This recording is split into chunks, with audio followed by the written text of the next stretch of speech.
Todo Senga Nandeko Augustin Kabouya de déposer sa démission. De déposer sa démission. Un, parce qu'il n'a pas été à la hauteur de respecter les textes du parti.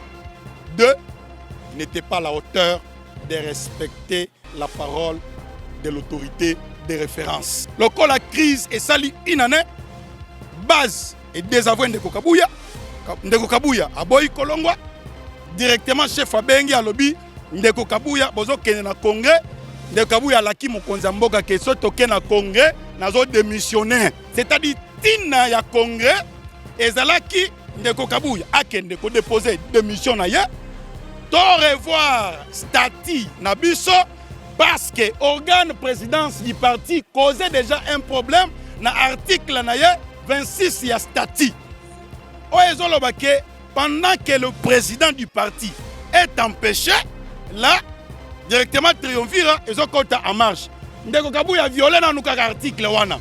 C'est-à-dire aboyi ko travailler na CEP na CDP, yé le la secrétaire général a rejeté bango. Ala kisika que na ADN na ye azana comportement ya respect de texte te, aza pena comportement ya respect ya orientation ya mokonzi te. Azo courage ayebisa ba combattant que na boy ko respecter orientation ya mokonzi mboka. L'IDPS a besoin d'un congrès. Le Kola Tozana mokonzi mboka, la parole du chef de l'État, c'est une ordonnance présidentielle. Le Kola Félix Antoine Tshisekedi de si alobake congrès et kozala. Bama tabakita congrès kozala nini. Et kokota sur les orientations ya mokonzi mboka, to kozala na vice-président na IDPS, oya konomela biso secrétaire général, oya to bimisa bwanya na mayele. Deo bizi wasalaki document awa azo dénoncer alobi makamu nyonso et Kabouya zo décision yemoko azo consulter ngaité. Bayebisa ki boye. Désormais avant le congrès, vous allez tout faire conjointement.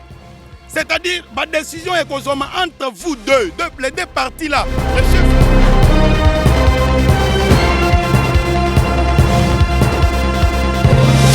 FM Télévision, toujours au chevet d'actualité. Madame, Messieurs, bonjour, bonsoir. Cela dépend de l'heure à laquelle vous nous regardez à travers le monde. Bienvenue à ce nouveau numéro de votre émission Analysons ensemble. Où nous avons le plaisir de lever la binôme. Mais avant de commencer, je dis un grand merci à tous ceux qui sont branchés en ce net moment, partout dans le monde. Abonnez-vous massivement. Partagez la vidéo, likez la vidéo et surtout, n'oubliez pas la cloche des notifications pour ne rien rater comme activité prochaine sur votre chaîne. Il y a beaucoup d'actualités politiques dans notre pays, mais Mokolo Alelo n'a m'attalé plus sur l'affaire Oyo. Oui, il y avait une crise qui a duré dans parti, il y a cher parti présidentiel, il y a président de la République.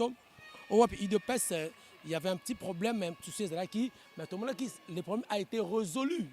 C'est-à-dire résolu par le président de la République, après ça qui feuille de route, il fallait qu'il n'ait parti dans le moment de crise et en plus et même à Bango dans le congrès. Où en sommes-nous avec le congrès est-ce que et Salama déjà parce que date c'est le cas ou bien que ça me changer to penengani to ko bango mokolo ya lelo nango nazana moko ya cadre ya parti cher ya président de la République il y a UDPS Mbote président Mbote ndeko journaliste na kosenga o se présenter vraiment ba imboka balanda yo o ba kombo na yo yo zo jouer rôle nini na kati ya grand parti au UDPS comme on a yeza Emani Kapinga Kabundi naza coordonnateur national de tous les communicateurs acquis au changement de l'IDPS Tshisekedi. Très bien. Ah, ça tombe bien parce que vous allez mon commandant dans mon néné. D'abord, peut-être que nous état de santé lelo il y a UDPS et Zandengenen. UDPS na kolobabo solo et na kati ya ko passer na crise ya légitimité. Parce que il y a de cela une année une grande équipe de l'IDPS était derrière le respect des textes du parti. C'est parce que, je dirais l'ancien, parce qu'il a été déchu par la CDP, l'ancien secrétaire général du parti, Augustin Kabouya, a été déchu. na kokota te na ba détail pourquoi il a été déchu.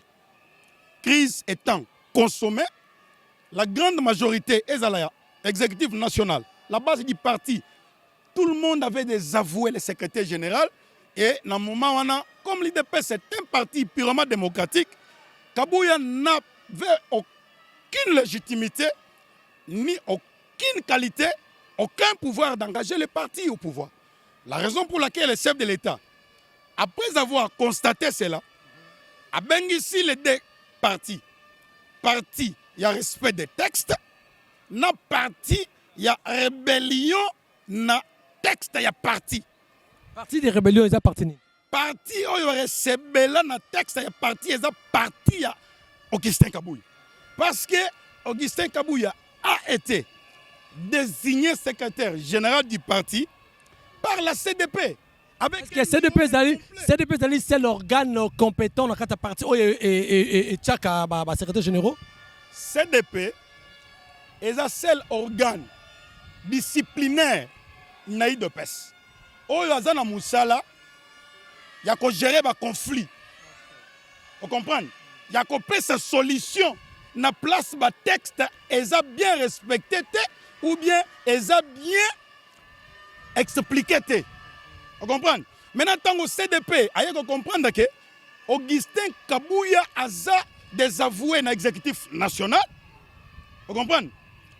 CND, la Commission nationale de discipline, et que directement s'en saisir dans le dossier et destituer Ndeko Kabouya.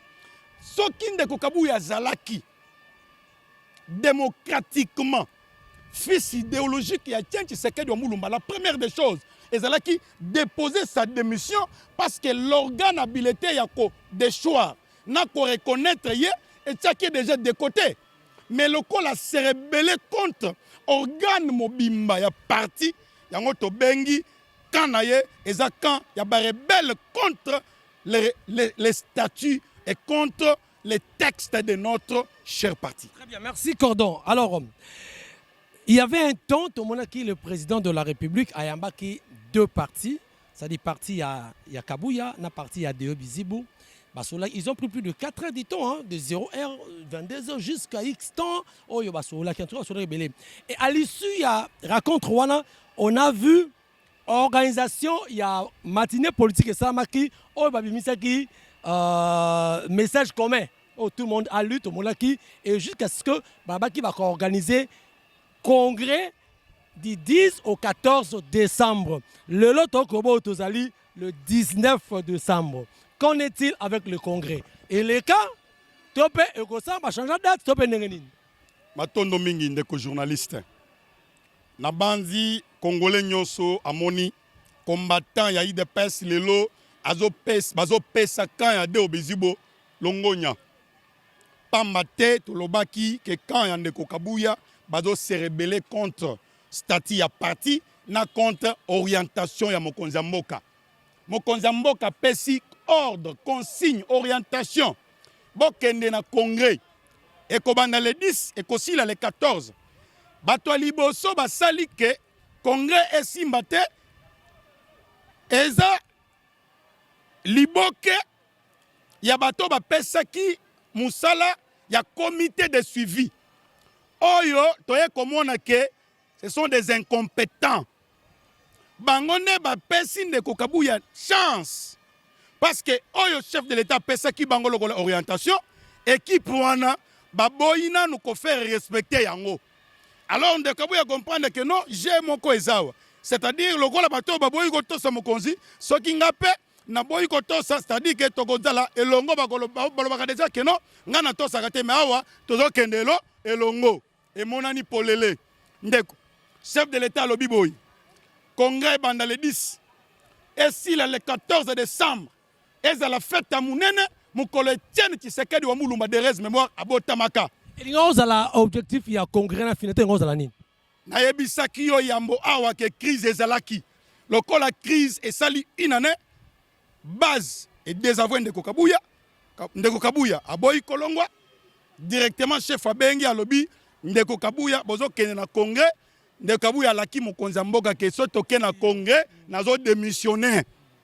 Aux Hollanda, c'est-à-dire ntina ya congrès ezalaki ndeko Kabuya akende ko déposer démission na ye to revoir statut na biso parce que organe présidence du parti causait déjà un problème na article na ye 26 ya statut oezoloba ke pendant que le président du parti est empêché là directement triomphira ezokota en marche ndeko Kabuya violé na nukaka article wana c'est-à-dire aboyi ko travailler na CEP na CDP yé lokola secrétaire général a rejeté bango a rejeté batu nyonso wana ezala na moment ya ba nomination asalaka makambo yemoko ezala na moment ya prise de décision asalaka makambo yemoko nde lokola deja tozalaki na mandat spécial ya munyatu oyo wapi ebimisela biso vice président AI. C'est la raison pour laquelle oye komona tozokende na congrès pour être makambo ya ba président AI ezalate to réviser statut na biso to bimisa vice président na kati ya statut pour être vice président wana azala la légitimité ya ba texte na biso et puis na soutien ya base du parti mais un peu parti na 2028 yewana aya konomele biso le véritable secrétaire général oyo wapi akozala te désigné par la CDP mais nommé par un vice-président na pouvoir ya président empêché. Mais lokola sikoyo congrès wana ezali tenu te na date prévue du 10 au 14 et salamité to banini ndeko Kabuya abimi tetu bien bon on a utilisé un président impoli devant le président de la République à to cité à défier président to pas défier ba institution to défier mboka ala kisika que na ADN na ye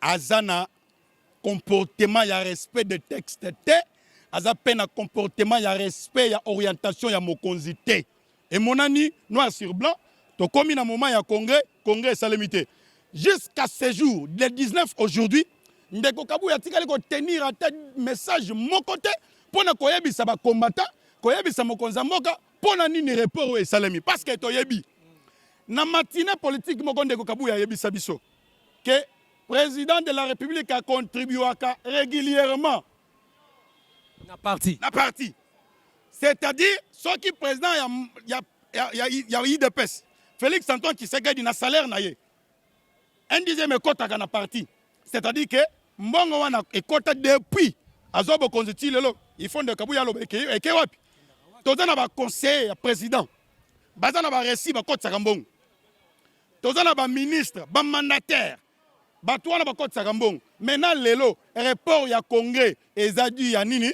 parce que jusqu'à présent toza yebate azo courage ayebisa ba combattant que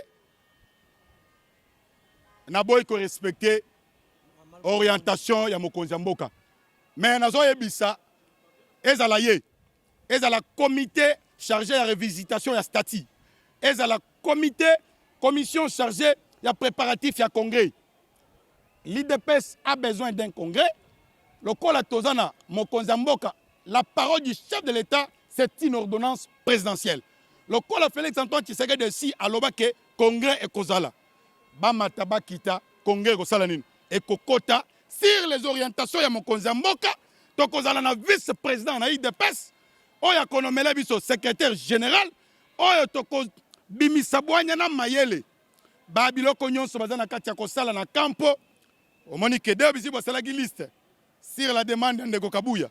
De Kabuya bafoué yango. Il n'a même pas mesure de respecter ses propres écrits. Est-ce que depuis Bakutanaka au Basaka message quand même qu'on a permanence au jour wana jusqu'au jour d'aujourd'hui même les congrès a tenu est-ce qu'ils ont eu des échanges na deo topé depuis jour wana déficit mais deo bizi basalaki document awa azo dénoncer alobi makambo nyonso et Kabuya zo décision yemoko azo consulter ngai te mais oui bayebisaki eboye désormais avant le congrès vous allez tout faire conjointement c'est-à-dire la décision est entre vous deux les deux parties là le chef phare non c'est-à-dire dans chaque document Kabuya doit signer, Deo doit signer, Hein? Sous l'aval, il y a exécutif national. Maintenant, et ça la magate, comme on a dit, Batubalali, Balamugi Natongo, Kabouya a signé le document, comme on a les réseaux sociaux. À consulter ni exécutif national, à consulter ni démocratie, c'est visible.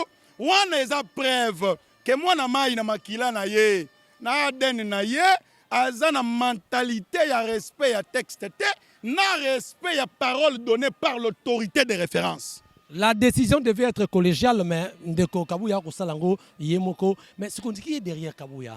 Ah, Koloba, qui est derrière Kabouya? Nakoy Koloba ke. Ezana nzambe moko tobanda ko yemba tango tondimeli Yesu. Ce que tu dis n'est pas vraiment ce que tu es, mais ce que tu fais réalise certainement ce que tu es. Ce qui, lelo, omoni, batu bato se rebelle contre mokonzi ya mboka. Elingo lobani. Yo moko zana yan. Na kolobate qui est derrière lui. Mais déjà, tant que moutato s'opposer contre orientation pe maloba ya mokonzi ya mboka. Est-ce que Bible goute lobi, c'est lui qui n'est pas avec nous. Voilà. C'est-à-dire, yo moko pesi réponse. Très bien. Alors, toujours clôturer la biso. Locaux, la congrès et Zali Ténuté. Alors, quelle sera l'alternative maintenant? Voilà. Todo senga nandeko Augustin Kabouya de déposer sa démission. De déposer sa démission. Un, parce qu'il n'a pas été à la hauteur de respecter les textes du parti. Deux, il n'était pas à la hauteur de respecter la parole de l'autorité de référence. On ne défie pas les chefs. Et comme il l'a fait, nous l'obligeons de déposer sa démission et de laisser l'IDPS s'organiser pour accompagner le président du parti empêché, le président et chef de l'État. Merci mesdames et messieurs, nous sommes arrivés à la fin de cette émission. On a habité Cordon Soko Rosa Lubamo. Peut-être il y a une question que je ne vous ai pas posée. Peut-être que c'est Lokomoko. On a tout le monde. Et là, on a koki koloba awa nazo senga na ba mama na biso nyonso, ba congolaise nyonso, botinda ba na basi na classe, pambate omoni Thérèse Kaikwamba asali fierté ya ba mama à défendre Congo na kati ya ba accord oyo lelo bomoni résultat. Maloba nanga ya suka yangwana de boye bisa ba kombanta ba nyonso. Na kobosa na te kolobela makambo ya ba kombanta ba. Batu nyonso bazo combattre RDC. Ezala ba religieux. Hein? Ezala ba médecin. Concept zoluka bino makambo o finga na momoto to posa ko finga te. Mais tozo finga te tozo lobande vérité. Parce que soki obi tango mokonzi ya mboka aloba ke o baza ba kombata ba. Po ayebi ke nazo révéler eloko wana. Ezalaki mokle lelo nazo pesa nazo limbola ngo sikoyo. Tabaliaka nini? Tabaliaka matiti. Kagame pa na ye. Amemaka bangombe baliani. Balia matiti non? C'est-à-dire batu nyonso oyo bazo combattre pouvoir na biso pas que negolia matiti na Rwanda. Awa biso tozolia matiti te biso nde tozo travailler pour na bonheur ba congolais. Vision 2028. Vision 2028. Oyebi ke tozana Ndeko Félix azokende. Akende wapi? Mandez aussi. Kiyoke dialogue ya Sani City pesa kibiso eloko liboso un gouvernement monstre 1+4. Eloko ya mibale pesa biso constitution ya bapaya o tozana ngo. Félix Sekeda kokende wapi? Il doit respecter la constitution quand même, il doit partir en 2018 en 2028. Il a fini ses 2 mandats. Non. Félix a une mission. La première mission de Félix Tshisekedi est de pesa ba kongomani kimia. Et comment mi wapi na mi beko nini? Et comment mi wapi? Nazo yebisa yo boye. Eloko oyo déjà, bazo yebisa que quand il y a un mauvais départ, il y a un mauvais déclin. Il y a eu un mauvais départ na Sani City. On a eu certain Joseph Kabila. Oyo abima na Rwanda ba yeba sali dialogue wana, o bazana posa tokene lisusu wana. Et bien, misale biso constitution yo ba tcheka kaka biloko ba paya na kati. Yango lelo IDPS na pouvoir. Papa Etienne ebisa biso na 2005. Alors cette constitution, c'est l'acte de vente de la RDC. Mais aujourd'hui, l'IDPS au pouvoir. Notre mission est aussi le camp. Donc on change la constitution. Oh, mais déjà, concerne ceci là déjà, il y a changement de constitution. C'est les cas, c'est révolu. Nazoye Bissau, tant qu'on moni, Barwande va se mobiliser. Na Occident va se mobiliser. Ambongo, Banchole, Bakabunde, Kongo, Ntabanyos va se mobiliser. Bache Bambongo va combattre le changement de constitution. Pour Bayebi Ketoko, la constitution, il y a une loi Bakazi Kanakati. Les sols et les sous-sols appartiennent exclusivement à l'État congolais. Yango Moni, Félix Sekedi Abandi, Dan Ketler Akimi Mboka, c'est parce que le Congo, les sols et les sous-sols doivent appartenir totalement aux Congolais. Et on n'aura aucun Chinois, aucun étranger, aucun expatrié na Katia Bamine Nabiso. C'est parce que le mine appartient aux Congolais. Voilà, merci madame, messieurs, nous sommes arrivés à la fin. Les propos tenus n'engagent que son auteur. Il y a Cordon. Merci beaucoup, Cordon, que Dieu vous bénisse. Je crois que ce n'est pas pour la première fois. Prochainement, tu auras interview Nayo. Alors, merci. Abonnez-vous massivement, mesdames et messieurs, chers internautes. Likez la vidéo, partagez la vidéo. N'oubliez pas d'appuyer sur la cloche des notifications pour ne rien rater comme activité prochaine. Merci. Nafali Matoko derrière la caméra. Merci à l'assistance en tout cas. Et de retour. Tosali émission Oyo on a parlé du peuple. C'est très significatif parce que parler du peuple, c'est là où Baï, la Kamibé Kozaka. Awa Pezali Ndaku ya Baï population. C'est notre maison. Yabiso. On peut parler du peuple. Merci beaucoup en tout cas. Tosana. Pour Nabino, vos remarques et vos suggestions seront toujours les bienvenues. Merci. Ciao.